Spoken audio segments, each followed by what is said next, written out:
কোটা সংস্কার আন্দোলনে সহিংসতার সময় নরসিংদী জেলা কারাগার থেকে পালিয়ে যায় আনসারুল্লাহ বাংলা টিমের 7 সদস্য ও 2 নারী জঙ্গি সহ 826 জন কয়েদি। আইনশৃঙ্খলা বাহিনীর তৎপরতা, নিরাপত্তার জোরদার সহ নানা কারণে সহিংসতার 3 দিন পর থেকেই আবারও আত্মসমর্পণ করতে শুরু করেছেন সেই কয়েদিরা।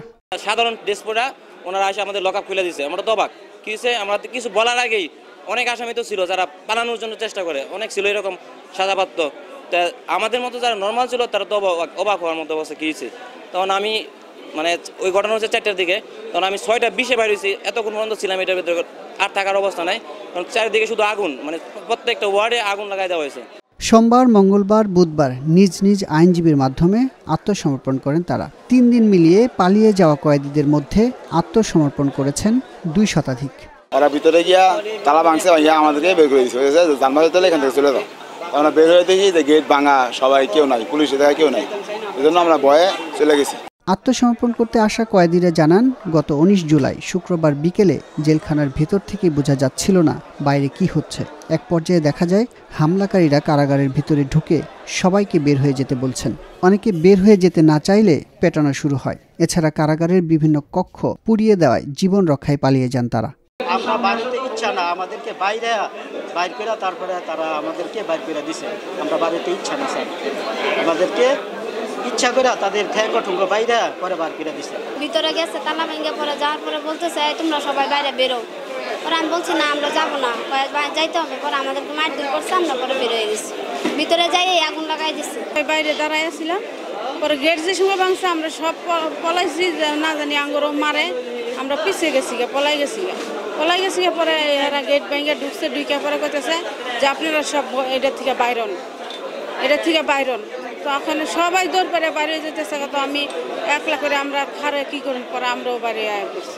অনেকেই বলছেন কারাগার থেকে মুক্তি পাবার আর কিছুদিন বাকি আছে। এখন আত্মসমর্পণ করলে জেল পলায়ন, হামলা, লুটপাট, ভাঙচুর সহ বিভিন্ন মামলায় আসামি করা হবে। আইনের প্রতি শ্রদ্ধাশীল হয়েই আদালতে আত্মসমর্পণ করেছেন তারা। আমার 10 বছর সাজা, আমার আর 11 মাস সাজা আছে। শুক্রবার জুম্মার নামাজের পর এই জায়গায় খুব আন্দোলন হয়। আন্দোলন হওয়ার পরে অনেক ডিল পাট করে, আগুন লাগায়, লুটপাট করে পরে প্রত্যেকটা 900 আসামিকে সবাই মারপিট করে বা করে দেওয়া হয়। আমরা যান রক্ষার থেকে আমরা বাইরেছি, পরে আমরা কেউ আশ্রয় দেয় নাই। এখন আসছি আমরা কুটে আসছি আত্মসমর্পণ করার জন্য, আমরা স্যালেন্ডার করার জন্য আইনের শ্রদ্ধা করি। নরসিংদী জেলা কারাগার পরিদর্শনে গিয়ে স্বরাষ্ট্রমন্ত্রী আসাদুজ্জামান খান কামাল বলেছেন, বিশ্বের সাথে তাল মিলিয়ে এগিয়ে যাওয়া দেশকে বিপর্যস্ত করতে আক্রমণ করা হয়। যারা এসবে মদদ দিয়েছে তাদেরকে খুঁজে বের করে আইনের আওতায় আনা হবে এবং যা যা করা দরকার সেটাই করা হবে। আমাদের যে সমস্ত জঙ্গিরা আমাদের জন্য চ্যালেঞ্জ ছিল, আমাদের পুলিশ বাহিনী যাদেরকে অত্যন্ত সতর্কতার সঙ্গে দীর্ঘদিন তাদের ফলো করতে যাদেরকে আটক করেছিল, 9 জন ছিল এখানে, তাদেরকে তারা মুক্ত করে নিয়েছে। তাহলে উদ্দেশ্যটাই বুঝতে পারেন, আপনাদের কাছে ক্লিয়ার এটা, যারা দেশকে একটা বিপর্যস্ত পর্যায়ে নেওয়ার জন্য, আমরা যে দেশটা এগিয়ে গিয়েছি সেইখানে বাধা সৃষ্টি করার জন্য এই সমস্ত আক্রমণ।